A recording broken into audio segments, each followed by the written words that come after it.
નમસ્કાર દોસ્તો, જો આજે આપણે ધોરણ 8 ની અંદર આપણું જે 12મું ચેપ્ટર છે ઘાત અને ઘાતાંક,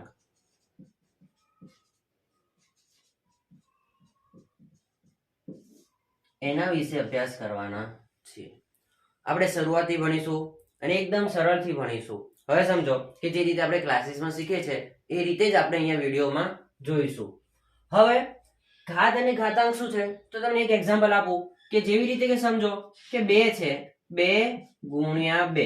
તો આપણને ખબર છે 2 ગુણ્યા 2 આપણે શું કરીએ છીએ 4 લખીએ છીએ, પણ એને મારે વર્ગ, આપણે શું કરતા હતા એને શોર્ટ ફોર્મમાં 2 ગુણ્યા 2 એટલે 2 નો વર્ગ પણ લખી શકીએ. આ વસ્તુ આપણે ક્યાં જોઈએ તો આપણે ઘણી વખત સૂત્ર બનાવતા કે ભાઈ ચોરસ જે છે, ચોરસ એનું ક્ષેત્રફળ શું હતું તો આપણે કહેતા કે ભાઈ લંબાઈ ગુણ્યા લંબાઈ. ચોરસનું ક્ષેત્રફળ શું હતું લંબાઈ ગુણ્યા લંબાઈ. તો એનો મતલબ આપણે શું કરતા હતા લંબાઈ ગુણ્યા લંબાઈ એટલે લંબાઈને આપણે l કહેતા હતા અને લંબાઈનો વર્ગ કરતા હતા, l² કરતા હતા. તો એ વસ્તુ આપણે એટલી વસ્તુ જાણીએ છીએ. તો કોઈ પણ સંખ્યા કે જે વધારે વખત ગુણાકારમાં છે કે 2 ગુણ્યા 2 ગુણ્યા 2 તો આપણે શું કરીએ એનો 2 નો ઘન. તો કે ભાઈ વર્ગ એટલે આ જે વર્ગ ઘન છે એ શું છે બધી ઘાત છે.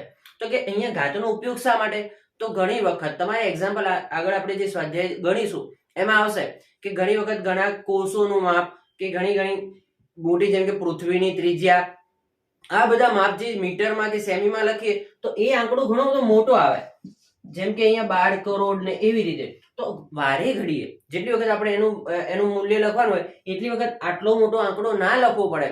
તો એના માટે જે સંખ્યા પુનરાવર્તિત થાય છે એને આપણે શેના કઈ રીતે લખી દઈએ તો ઘાત સ્વરૂપે લખી દઈએ. તો આપણે આ મોટી સંખ્યા વારે ઘડીએ ના લખવી પડે. જેમ કે અહીંયા છે કે 2 ગુણ્યા 2 મારે વારંવાર 2 ગુણ્યા 2 ગુણ્યા 2 ના લખવું પડે એટલા માટે હું શોર્ટમાં કે એને શું લખી દઉં 2 નો ઘન. આમ આપણને ખબર હોય કે 2 નો ઘન એટલે શું તો આપણે એ જ યાદ રાખવાનું છે કે ભાઈ ઘન વર્ગ આ બધી શું છે ઘાત છે. તો એ કઈ રીતે મળે આપણી પાસે છે કે 2 ગુણ્યા 2 ગુણ્યા 2. હવે અહીંયા 2 કેટલી વખત છે તો 2 3 વખત ગુણાકારમાં છે તો શું થશે 2 ની 3 ઘાત. બરોબર. તો આ 2 ની 3 ઘાત છે એમાં 2 એ શું છે આધાર છે અને આ શું છે તે ઘાતાંક છે. ઓકે. તો આ 2 એ આધાર છે, જે નીચેની સંખ્યા છે આધાર છે અને એ ઉપર શું છે એની ઘાતાંક છે. બરોબર. તો હવે સમજો કે આપણે તમને હું એક બીજી વસ્તુ સમજાવું કે આપણે આગળના જે તમારું માપન ચેપ્ટર હતું કે જેમાં આપણે પરિમિતિ શોધતા હતા એમાં આવું હતું કે 2 + 2 + 2 + 2. તો અહીંયા કેટલી વખત 2 છે તો અહીંયા 4 વખત છે. આ વસ્તુ અને આ વસ્તુમાં ખાસ ધ્યાન રાખજો. અહીંયા શું છે 2 નો 4 વખત, 2 4 વખત છે પણ એ શું છે સરવાળો છે. અહીંયા 2 4 વખત છે પણ અહીંયા ગુણાકાર છે. તો જ્યારે 2 4 વખત હોય તો 4 ગુણ્યા 2 થાય. આ ખાસ ધ્યાન રાખવાનું. જ્યારે સરવાળો હોય અને એ સરવાળામાં સંખ્યા હોય કે 2 + 2 + 2 + 2 તો એ શું થશે 4 વખત 2 છે તો 4 ગુણ્યા 2. અહીંયા 2 4 વખત ગુણાકારમાં છે, 4 2 ગુણાકારમાં છે તો અહીંયા શું થશે 2 ની 4 ઘાત. તો આ યાદ રાખવાનું કે સરવાળો હશે તો એનો એટલી વખત ગુણાકાર, 2 કેટલી વખત 4 વખત તો 4 ગુણ્યા 2 તો 4 દુ 8 આવશે. અહીંયા કેટલો જવાબ આવશે 8. 4 દુ 8, 2 4 6 8. અહીંયા 2 દુ 4, 4 દુ 16, 16 દુ 32. તો જુઓ કેટલા આવશે અહીંયા 2 ની 4 ઘાત એટલે 32 જવાબ આપણને મળશે. આટલે સુધી ક્લિયર. હવે સમજીએ કે કોઈ બી સંખ્યા જે પુનરાવર્તિત થાય છે એને આપણે શેના સ્વરૂપમાં લખી શકીએ તો એને આપણે ઘાત સ્વરૂપમાં લખી શકીએ છીએ. તો અહીંયા આપણે જોયું કે 2 છે તો એ 2 કેટલી વખત તો 2 ગુણ્યા 2 તો એ કેટલી થશે 2 ની 2 ઘાત.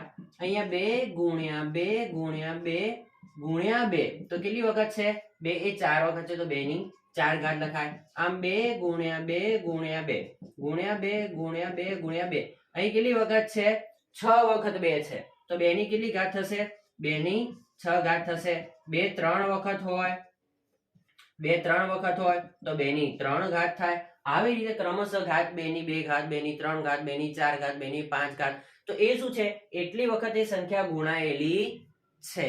ઓકે. આ શું થઈ ગઈ ઘાત થઈ ગઈ. હવે આ જે ઘાત છે એ ઘાતના કેટલાક નિયમો છે કે કઈ રીતે ગુણાકારમાં હોય, સરવાળામાં હોય તો એનું શું સાદું રૂપ આપી શકાય. તો એ નિયમો જોઈશું હવે આપણે.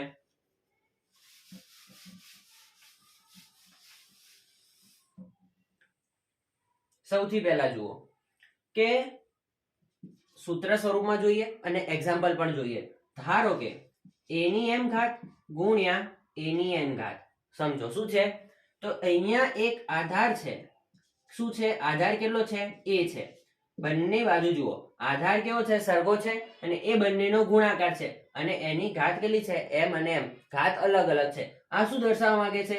તો એનું સાદું રૂપ પહેલા આપણે ઉદાહરણ સ્વરૂપમાં જોઈ લઈએ કે ચલો એવી બે સંખ્યાઓનો ગુણાકાર છે કે જેમના આધાર સમાન છે. તો ધારો કે હું લઈ લઉં, આધાર સમાન છે, ઘાત અલગ અલગ છે. તો 2 ની 3 ઘાત ગુણ્યા 2 ની 4 ઘાત. તો થઈ ગયું આના જેવું સ્વરૂપ કે 2 ની 3 ઘાત ગુણ્યા 2 ની 4 ઘાત. જુઓ અહીંયા આધાર કેવા છે? તો અહીંયા આધાર સરખા છે, ઘાત અલગ અલગ છે. તો જુઓ આવી સંખ્યાઓ કે જેના આધાર સરખા હોય અને ઘાત જુદી જુદી હોય અને તેમનો સંબંધ શેનો હોય? ગુણાકારનો. તે બે સંખ્યાઓ ગુણાકારમાં હોય તો શું થશે? તો કે ઘાતોનો સરવાળો થશે. આધાર સરખા તો ઘાતોનો સરખાળો, આધાર સરખા તો ઘાતોનો સરવાળો. તો જુઓ 2 ની 3, 2 ની ઘાતનો શું થશે? સરવાળો. 3 વત્તા 4, તો 4 ને 3 7, તો 2 ની 7 ઘાત. આ આપણો જવાબ આવશે. તો આધાર સરખા હોય ત્યારે ઘાતોનો શું થશે? સરવાળો. તો સૂત્ર ફોર્મમાં આપણે શું લખી શકીએ? m raise to m plus n.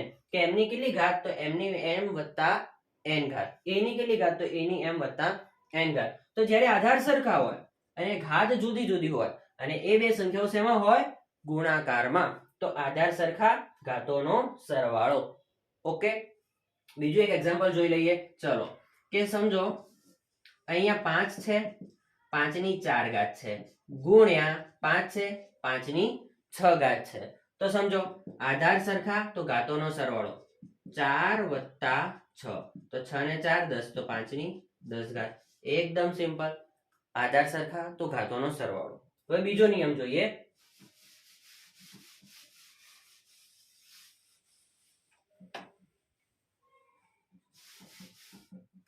જુઓ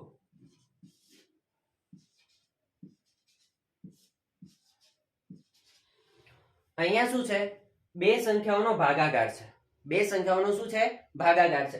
a ની m ઘાત ભાગ્યા a ની n ઘાત. હવે અહીંયા તમને શું દેખાય છે? તો અહીંયા બે સંખ્યાઓ છે, એમાં એના આધાર કેવા છે? એમના આધાર સરખા છે. તો આમાં શું નિયમ છે? તો આમાં એવો નિયમ છે કે આધાર સરખા તો ઘાતોની બાદબાકી. તો ઘાતની બાદબાકી કરી દઈએ. ચલો m માઇનસ n. ઓકે, તો અહીંયા હવે ઉદાહરણ લઈએ કે સમજો કે 2 છે, એની કેટલી ઘાત છે? કોઈ m એટલે કોઈ ઘાત છે. ચલો 5 ઘાત છે. અને નીચે આધાર તો સરખો જ રહેશે, આધાર સરખો, ઘાત અલગ હશે. તો એની કેટલી ઘાત છે? 7 ઘાત છે. 2 ની 5 ઘાત અને 2 ની 7 ઘાત. તો હવે સમજો કે 2 ની 5 ઘાત, તો આપણે શું કીધું કે જ્યારે આધાર સરખા હોય ત્યારે ઘાતોની બાદબાકી થાય છે. તો આધાર સરખા લખી દો. આધાર સરખા, ઘાતોની બાદબાકી. તો આ ઘાતની 5 માંથી 7 બાદ થશે. 5 ઓછા 7, તો 2 ની કેટલી આવશે? 2 ની માઇનસ 2 ઘાત. 5 માંથી 7 જાય તો કેટલા વધે? -2, તો 2 ની માઇનસ 2 ઘાત. હવે આ ઘાતને આપણે ધન કરવી છે તો એને ક્યાં લઈ જવાની? નીચે. તો 2 ની 2 ઘાત. તો કે આ શું કર્યું? એક્ઝામ્પલ થી સમજો કે અહીંયા મારી પાસે 2 ની 5 ઘાત છે. કેટલી? 2 ની 5 ઘાત. જો એને હું મારે જરૂર છે તો હું એને છેદમાં લઈ જાઉં તો શું થઈ જશે? એ 1/2 ની -5 ઘાત થશે. કારણ કે વાસ્તવમાં એ ક્યાં હતી? તો કે વાસ્તવમાં તો એ ઉપર હતી, 2 ની 5 ઘાત હતી, પણ એને હું ક્યાં લઈ ગયો? તો એને છેદમાં લઈ ગયો. તો કેટલી થઈ જશે? 2 ની -5 ઘાત. હવે 2 ની -5 ઘાત ને હું છેદમાં છે એને અંશમાં લઈ જાઉં છું. ક્યાં લઈ જાઉં છું? અંશમાં. તો એ ક્યાં જશે? 2 ની 5 ઘાત. ફરીથી જે હતું એ જવાબ આપણને મળી જશે, મૂળ જવાબ મળી જશે. કારણ કે જો હું એમ કહું અહીંયા બરાબર છે, તમે સમજો આ વ્યસ્ત નથી કર્યો આપણે. અહીંયા આપણે 2 ની 5 ઘાત નો વ્યસ્ત કર્યો નથી. અહીંયા શું છે? 2 ની 5 ઘાત છે, એને ને એને જે 2 ની 5 ઘાત છે એને હું છેદમાં લઈ ગયો, ખાલી એનું સ્વરૂપ બદલ્યું છે. સ્વરૂપ બદલવાથી જવાબ બદલાશે નહીં. અહીંયા 2 ની 5 ઘાત કહું, અહીંયા હું 2 ની 5 ઘાત કહું કે 1/2 ની -5 ઘાત કહું, આ બરાબર જ છે. આની ને આની કિંમત સરખી હોય, પરંતુ 2 ની 5 ઘાત અને એનો વ્યસ્ત 2 ની 5 ઘાત, આની કિંમત કોઈ દિવસ સરખી હોય નહીં. આ અંશમાં છે ને આ છેદમાં છે, એનો જવાબ અલગ હોય. એ વ્યસ્ત છે, આ વ્યસ્ત નથી. આ શું છે? 2 ની 5 ઘાત બરાબર 1/2 ની -5 ઘાત. તો 2 ની 5 ઘાતને જ્યારે મારે છેદમાં લઈ જવું હોય તો મારે ઘાત કેવી કરવી પડે? ઋણ કરવી પડે. તો બસ તમારે આટલું યાદ રાખવાનું કે જ્યારે તમે ઘાતને નીચે લઈ જાઓ તો એની નિશાની બદલાઈ જશે, ઉપર લઈ જાઓ તો બદલાઈ જશે. અહીંયા એવું છે કે 1/3 ની 11 ઘાત. શું છે? 1/3 ની 11 ઘાત. હવે મારે એ ઘાતને ઉપર લઈ જવી છે તો શું થઈ જશે? 3 ની -11 ઘાત. જો તમે છેદમાંથી એને અંશમાં લઈ જાઓ છો તો એની ઘાતની નિશાની કઈ થઈ જશે? બદલાઈ જશે. ઓકે, હવે સમજીએ ત્રીજો નિયમ. પહેલો નિયમ શું હતો? અહીંયા લખી દઈએ આપણે કે ભાઈ a ની m ઘાત ગુણ્યા a ની n ઘાત. આધાર સરખા તો ઘાતોનો સરવાળો, તો m પ્લસ n. હવે a ની m ઘાત છેદમાં a ની n ઘાત. આધાર સરખા તો ઘાતોની શું થશે? બાદબાકી, તો a⁻m - n. અહીંયા એક વસ્તુ હજી થોડી ડિટેલમાં આપણે વધારે સમજી લઈએ કે ભાઈ અહીંયા 2 ની 5 ઘાત છે અને છેદમાં 2 ની 7 ઘાત છે. જે એક્ઝામ્પલ આપણે લીધું હતું તે જ લઈ લઈએ. તો અહીંયા 2 ની 5 ઘાત છે, અહીંયા 2 ની 7 ઘાત છે. આનું સાદું રૂપ મારે આપવું છે. ઉપર પણ આધારમાં 2 છે, નીચે પણ આધારમાં 2 છે. આધાર સરખા છે તો હું આને ભેગું કરીને એક સંખ્યા બનાવવા માંગુ છું. તો 2 ની 5 ઘાત ઉપર જ રાખું. 2 ની 5 ઘાતને હું ક્યાં રાખીશ? ઉપર જ રાખું. તો 2 ની 7 ઘાત ક્યાં જશે? 2 ની 7 ઘાત ઉપર જશે. તો આપણને ખબર છે કે આપણે હાલ જ શીખ્યા કે જ્યારે મારે છેદમાંથી કોઈ વસ્તુને અંશમાં લઈ જવી હોય તો એની ઘાત કેવી થઈ જાય? એની ઘાતની નિશાની બદલાઈ જાય. અહીંયા ઘાત ધન છે તો ઉપર જશે તો ઘાત ઋણ થઈ જશે. તો 2 ની -7 ઘાત ભાગાકારમાં છે, ઉપર જાય છે તો ગુણાકારમાં જશે. તો 2 ની 5 ઘાત ગુણ્યા 2 ની -7 ઘાત. હવે સમજો કે આધાર સરખા તો ઘાતોનો શું થશે? સરવાળો. તો જુઓ 2 ની 5 ઘાત વત્તા -7, તો 2 ની કેટલી થશે? પ્લસ માઇનસ, તો 2 ની 5 ની -7 ઘાત. તો 5 માંથી 7 જાય તો 2 ની -2 ઘાત. સમજી ગયા? તો આ રીતે લોંગમાં જો આપણે ડિટેલમાં સમજીએ તો આ રીતે એનું સાદું રૂપ આવે કે 2 ની 5 ઘાત હતી અને નીચે છેદમાં 2 ની 7 ઘાત હતી. હવે 2 ની 7 ઘાતમાં 2 ની 7 ઘાતને હું ડાયરેક્ટ ઉપર ગુણાકારમાં લઈ જાઉં છું તો શું થશે? 2 ની -7 ઘાત. હવે આધાર સરખો છે તો ઘાતોનો શું થશે? સરવાળો થશે. આધાર સરખો ઘાતોનો સરવાળો. તો 2 ની કેટલી થશે? 5 વત્તા -7. હવે અહીંયા પ્લસ માઇનસ કેટલી થશે? માઇનસ. તો 2 ની કેટલી થશે? -2 ઘાત. ક્લિયર છે? હજી જો મારે ઘાત ધનમાં રાખવી હોય તો હું શું કરીશ? 2 ની -2 ઘાત છે તો એને 2 ની 2 ઘાત કરી દઈશ. આ જે અંશમાં છે એને ક્યાં લઈ દઈશ? છેદમાં. તો મારી જે -2 ઘાત છે એ કઈ થઈ જશે? +2 ઘાત મળશે મને. તો 1/2 ની 2 ઘાત. સિમ્પલ છે. ધ્યાનથી તમે 1-2 વખત જોઈશો અને સમજશો તમને આવડી જશે. અને જો તમને થોડું આવડે છે તો રિવિઝન માટે પણ આપણે એને સમજી શકીએ છીએ. હવે આપણે આગળ જોઈશું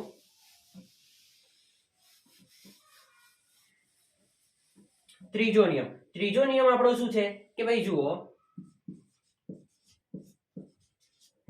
ત્રીજો નિયમ શું છે કે કોઈ બે સંખ્યા ગુણાકારમાં હોય અને કૌંસની બહાર એમની ઘાત 1 હોય. બે આધાર હોય, બે સંખ્યા હોય અને એમની એક ઘાત હોય. તો શું કરવાનું સમજો કે અહીંયા હું એક તમને રકમ લઈને સમજાવું તો એમનું શું થશે? સાદું રૂપ પહેલા જોઈ લઈએ તો a ની m ઘાત ગુણ્યા b ની m ઘાત. કે ગુણાકારની અંદર અહીંયા જુઓ a b એ બંનેનો શું સંબંધ છે? ગુણાકારનો સંબંધ છે. તો ગુણાકારની અંદર કોઈ બે સંખ્યા હોય તો ઘાત એમને બંનેને બહાર કૌંસ હોય તો ઘાત બંનેને મળશે. તો સમજો કે અહીંયા એક્ઝામ્પલ થી સમજો તો એમનું શું થશે? તો એમની a ની m ઘાત ગુણ્યા b ની m ઘાત. બંનેને ઘાત અલગ મળશે. કઈ રીતે? તો સમજો કે કૌંસની અંદર 2 ગુણ્યા 5 અને એની 3 ઘાત છે. શું છે? કૌંસની અંદર બે સંખ્યાઓનો ગુણાકાર છે અને ઉપર એક ઘાત આપેલી છે. તો શું થશે? આપણે નિયમમાં કીધું તો એમને શું થશે? ઘાત અલગ મળશે. તો આ 3 2 ને પણ મળશે અને આ 3 5 ને પણ મળશે. તો જુઓ 2 ની 3 ઘાત ગુણ્યા એમનો સંબંધ તો ગુણાકારનો હતો ગુણ્યા 5 ની 3 ઘાત. હવે સાદું રૂપ નહીં થાય કારણ કે આધાર અહીંયા ઘાતોનો સરવાળો થશે નહીં કારણ કે આધાર કેવા છે? અલગ અલગ છે. તો બસ આટલું જ છે કે 2 ની 3 ઘાત અને 5 ની 3 ઘાત. તો જ્યારે ગુણાકારની અંદર બે સંખ્યા હોય અને એમની કૌંસની બહાર સમાન ઘાત હોય તો એ ઘાત ક્યાં મળશે? બંને સંખ્યાઓને અંદર એમની ઘાત અલગ મળશે. 2 ની 3 ઘાત ગુણ્યા કૌંસ છોડીને. કૌંસ છૂટશે એટલે આ 3 ઘાત છે એ હાલ જુઓ હાલ એકલા 5 ની કે 2 ની ઘાત નથી પરંતુ જ્યારે કૌંસ છૂટશે ત્યારે 3 આને 2 ને પણ મળશે અને 5 ને મળશે. તો 2 ની 3 ઘાત અને 5 ની 3 ઘાત. ક્લિયર છે? હવે તો આ નિયમ આપણે અહીં લખી દઈએ. જ્યારે a અને b ની m ઘાત છે તો a ની m ઘાત ગુણ્યા b ની m ઘાત. ઓકે, હવે ચોથો નિયમ જોઈએ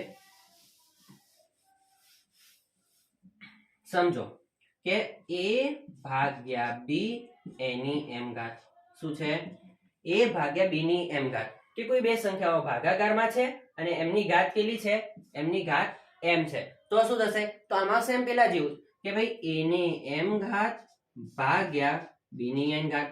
m ઘાત જે a ને પણ મળશે અને m ઘાત b ને પણ મળશે. એક્ઝામ્પલ તરીકે 3 ભાગ્યા 5 અને એની 7 ઘાત છે. કેટલી ઘાત છે? 7.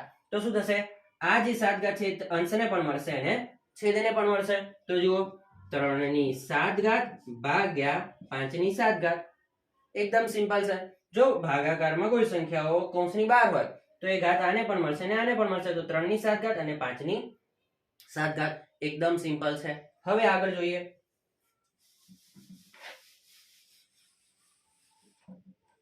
અહીંયા નિયમ લખી દઈએ કે a ભાગ્યા ધારો કે b છે અને એની m ઘાત છે. a ભાગ્યા b ની m ઘાત છે. શું થશે? a ની m ઘાત ભાગ્યા b ની m ઘાત. જો અહીંયા 4 નિયમ છે બરોબર. હવે થોડી એક વસ્તુ જોઈ લઈએ કે કોઈ પણ સંખ્યાની જ્યારે 0 ઘાત હોય. શું હોય?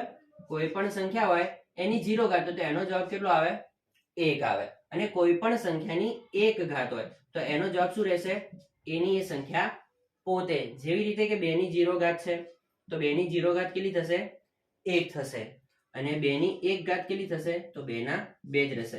એનો મતલબ કોઈ સંખ્યા હું તમને કહી દઉં કે 5 છે. તમારી પાસે કેટલા છે? 5. તો એની કેટલી ઘાત છે? તો 5 ની 1 ઘાત બનશે. આ કેમ આવું જવાબ મળે છે? એ જેમ જેમ આગળ દાખલા જોઈશું તેમ તેમ એની સાબિતી પણ સમજતા જઈશું અને દાખલાને આપણે ડિટેલમાં પણ સમજીશું. જેમ જેમ હમણાં આપણે ઉદાહરણ જોઈએ છે તો ઉદાહરણ આપણે એને ડિટેલમાં વધારે સમજતા રહીશું. હાલ આટલા નિયમ આપણે યાદ રાખવાના.